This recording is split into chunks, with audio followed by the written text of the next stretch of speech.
Biocubes. Biocubes, a visual story of the living and the built. All life on Earth started from a chemical soup. After billions of years, it has turned to a diversity of biological and technological forms. All life on Earth is captured in this image. These cubes represent the biomass of the 6 biological kingdoms. Most of the biomass is found in plants, at 900 gigatons. By the way, we use gigatons instead of gigatons of carbon because that would be incompatible for the later mass called Technomass, but we'll get to that later. Fungi and animals are heterotrophs. They feed on other living organisms, fungi making up 24 gigatons and animals 5.2 gigatons. Let's move from the almost visible to the truly invisible and microscopic. Surprising amounts of biomass is found in microorganisms, which are microscopically small. Bacteria and archaea are microorganisms, most of which are located in deep subsurface environments. Bacteria is at 140 gigatons and archaea is at 14 gigatons. Protists are microorganisms found in almost any environment that contains liquid water. Their biomass constitutes 8 gigatons. Viruses are made up of organic material, but they are technically not alive, although we'll include them anyway because, let's be honest, everyone includes them, right? Wrong. Being tiny, they are abundant in many environments, despite having a small contribution to the total biomass, just 0.2 gigatons. Horrible. All forms of life originated from the last universal common ancestor, about 4 billion years ago. Animals are a diverse kingdom. Animals are spread across different environments on the Earth. Animals are mainly marine, dominated by fish and marine arthropods. For vertebrates, fish is the most dominant, being at 1.4 gigatons for biomass. For invertebrates, the most dominant is marine arthropods, such as crabs and spider crabs. You get the point. They make up 1.8 gigatons. For the lesser dominant, molluscs, such as snails and clams, make up 0.4 gigatons. And the least dominant of the marine animals, Cnidarians, such as jellyfish, they make up only 0.2 gigatons of all animals. We then find an abundance of life forms underground. Nematodes, Annelids, and Arthropods. For the most diverse, there are 2 contenders, Arthropods, specifically terrestrial arthropods, such as the ants, such as insects and arachnid blah blah blah, make up 0.4 gigatons. Annelids, such as earthworms, make up a similar amount. For the least dominant, nematodes, such as the eelworms, make up only 0.04 gigatons. Arthropods, terrestrial arthropods, contribute more than 3 times the amount of biomass of humans. Terrestrial arthropods, like I said, 0.4 gigatons, while humans only make up 0.12 gigatons. Wild mammals and birds all comprise only a tiny fraction, less than 1% of the animal biomass.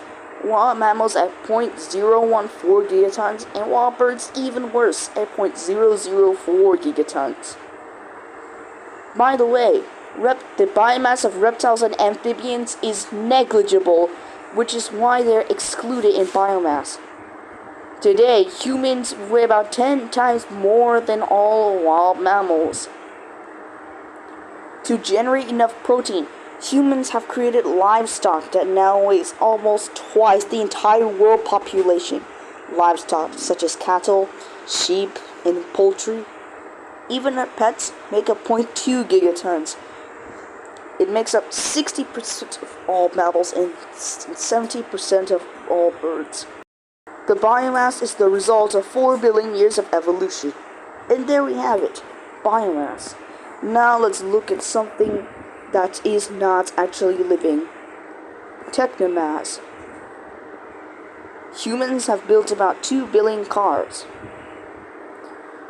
Humans are dramatically changing the surface of the Earth. Let's return to the year 1900 when the population was 1.6 billion to watch the rise of the Technomass. Plastics, metals, asphalt, bricks, aggregates, and concrete. Aggregates being rocky stone-like things. Plastic wasn't introduced. The most common was aggregates. And then plastic was introduced. Eventually, concrete was introduced and is now the dominant technomass. Aggregates being second. Lost a second. Now let's look at every material of technomass, starting from the smallest technomass to the largest. Plastics were developed in the early 1900s and have become a staple material in human production. They make up 13 gigatons, and they are used to make plastic bottles, and even try to substitute glass for safety. Unfortunately, most of the plastic has been thrown in pollution. Much of human production, including that of cars, use metals. Metals make up 44 gigatons and are used in many situations, including the wheels of cars. Asphalt is the next heaviest artificial material. It is a petroleum-based material used to develop roads. Asphalt currently makes up 73 gigatons. Unfortunately, asphalt can also get really hot due to its black color, which is the best absorbent of heat, and actually gets really hot and can radiate out that heat pretty fast. Because of this, asphalt can actually hurt you by burning your tissues. Bricks have been used for thousands of years. Their mass is almost 1,000 times that of all humans. Currently, they sit at 105 gigatons. They were used to build houses until it was tiring, and thus it was better to use full concrete than to use blocks like bricks. Aggregates are materials used in construction. Aggregates being the pebbly stuff, like the grainy stuff, like sand, or dirt, and stone, the rocky thingies, all of the scratchy looking, the menacing, the rough looking walls, that's aggregates, buddy. They are the second most common, being 431 gigatons. However, they can easily scratch you when played with. And finally, concrete, which is the most common of the technomass, and have been used to primarily make residential homes. Unfortunately, is the second most used substance in the world after water. Constitutes 661 gigatons. Most of the technomass has been created during our lifetime. For the global, biomass makes up 1,100 gigatons, while technomass exceeds the biomass by 200 gigatons at 1,300 gigatons. Man-made structures now outweigh the mass of the living world, and this is bad. Materials such as plastic can actually reduce the biomass, rather than slowing down its progress. Because of this, we must stop it. Will keep increasing, and biomass might one day decrease when more and more plastic gets thrown out to the ocean. So it's a solution. We need to go extinct, unfortunately.